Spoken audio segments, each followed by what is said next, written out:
Ayan po ang ating kapaligiran. Ang ganda-ganda. Ano po, habang naglalakad kayo, ganito kaganda ang inyong makikita.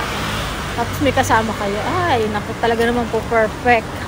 Kaya dapat po talaga, pag kayo gusto nyo pumasyal, para masulit nyo po ang pamamasyal dito sa Japan. Minumungkahi ko po sa inyo na talagang mas maganda para po sa akin na pumunta kayo, umamasyal kayo sa buwan ng March hanggang April po. Para marami po kayong mapasyalan. Hindi po siya ganun talaga kasobrang lamig. May enjoy nyo po talaga sa mga kagaya kong lamigin. Para po sa inyo talaga. Para sa akin, ano po, napakaganda po talaga ng buwan ng March at April. Kasi marami kayong papasyalan talaga kagaya nito. Ito yung nasa tabing daan lamang po. Nadaanan ko lamang, binaba ko na.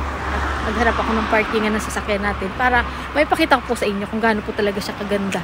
Pagkabuwan ng April, ang sakura po talaga tingnan niyo naman po. Ayan po, napakaganda, ano po, hindi po ba? Sana magustuhan niyo uli ang video ito. Samahan niyo po ako lagi sa aking mga lakarin. Ayan po. Sobrang ganda, ano po. At yun po palang nasa paligid natin. Ayan po ay mga old houses po. Ayan po. Papakita ko lamang po sa inyo. Ayan po. Old house po yan. Pero yan po yung may mga nakatira po. May tao po dyan sa loob. Nakapreserve po talaga yung bahay na yan.